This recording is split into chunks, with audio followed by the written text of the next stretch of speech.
रहीम। आज का सवाल बहुत ज़्यादा अहम और बहुत पेचीदा मसला है। ये ऐसा मसला है कि कोई भी औरत या कोई भी मर्द किसी आलिम से जाकर ये सवाल नहीं पूछ सकता, शर्म की वजह से। हालांकि हया के ख़िलाफ़ सवाल है, लेकिन याद रखें कि ये सवाल हमारे दीन ने हमें बताए हुए हैं, हमारी शरीयत ने हमें एक ही चीज़ की रहनुमाई कर रखी है। तो सवाल सुन लीजिए, उसके बाद फिर मैं आपको उसका मुख्तसर सा जवाब दूंगा। मुझे उम्मीद है कि आप ये वीडियो आखिर तक देखेंगे और इसको आगे शेयर भी ज़रूर करेंगे। सवाल क्या है कि मैं जानना चाहता हूँ कि मियाँ बीवी एक दूसरे की मुश्तरी कर सकते हैं, नंबर 1।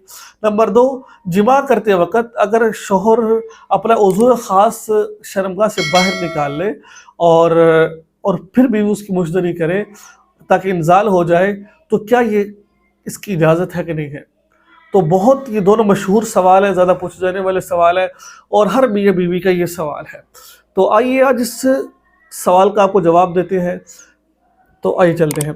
देखिए, ये बात ज़हन में रखें कि मियाँ बीवी का मुश्तरी करना खिलाफ औला है, खिलाफ औला है।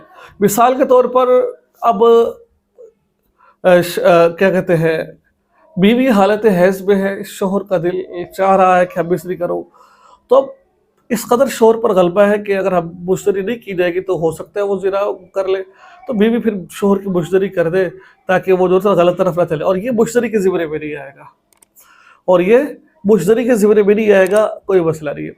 अच्छा, अब मियाँ बीवी दूसरे की मुश्तरी ये नहीं है, मियाँ बीवी वैसे एक दूसरे की मुश्तरी कर रहे हैं, तो इसकी अगर खुद करेंगे तो मुश्तरी भी आ जाएगा। अगर शोहर बीवी की या बीवी शोहर करेंगे, इजाज़त है लेकिन खिलाफ औला है, इजाज़त है लेकिन ये अमल ठीक नहीं है।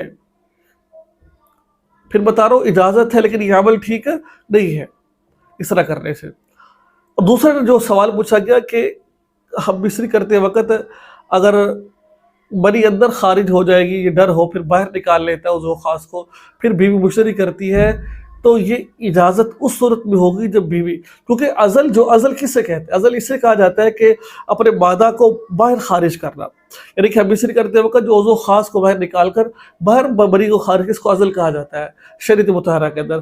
तो ये तमाम सवालात हमें दीन में मिलते हैं। आप सल्लल्लाहु अलैहि वसल्लम के ज़माने में सहाबा किराम ने इस तरह के सवालात उनके साथ पेश आए, तो फिर जिसका जवाबात भी अल्लाह के नबी सल्लल्लाहु अलैहि वसल्लम ने दिए हैं। अल्लाह ताला को तो माफ़ फरमाए। तो इसको अज़ल याद रखिए, जो अज़ल होता है मनी को बाहर खारिज करना, अब बच्चा लेना या ना लेना ये औरत की मर्ज़ी के साथ होगा, सिर्फ मर्द की मर्ज़ी नहीं चलेगी। जो आज़ाद औरत होती है उससे अगर उसका दिल चाहेगा बच्चा लेने का, तो आप उसकी मर्ज़ी के खिलाफ नहीं कर सकते, बच्चा आपको लेना पड़ेगा। अगर वो कहते ठीक है आप बच्चा नहीं लेते, बच्चे आगे माशाल्लाह 2-3 हो चुके हैं, इनका केयर करना, इनकी सेहत का ख्याल करना ये मुश्किल हो जाएगा। याद रखिए, उस वक़्त भी नीयत इंसान की ये हो कि पालने वाली ज़ात अल्लाह ताला की है। अगर ये नीयत होगी खिलाएँ पिलाएँ, कहाँ से जायज़ नहीं है। तो अगर ये नीयत नहीं है, बल्कि ये नीयत है कि इनकी केयर ठीक नहीं की जा रही, बीमार हो जाएंगे अगर और बच्चा लेंगे, दूध कम पड़ जाएगा, औरत बीमार हो जाएगी, मर जाएगी, तो अज़ल जायज़ होता है। तो बहरहाल ये मुख्तलिफ़ इसकी सूरतें हैं, उलमा से पूछ लीजिए। अच्छा, बात ये रही कि डिस्चार्ज होते वक़्त अज़ू को बाहर निकाल के औरत का उसको डिस्चार्ज करना ये जायज़ है, ऐसे कर सकती है। शरीर मजबूरी के तहत औरत मर्द को हाथों से डिस्चार्ज कर सकते, लेकिन इसकी आदत नहीं बनानी चाहिए, इसका मामूल नहीं बनाना चाहिए। अल्लाह ताला की मेरे को तो माफ़ फरमाए। अस्सलामु अलैकुम व रहमतुल्लाहि व बरकातुहू।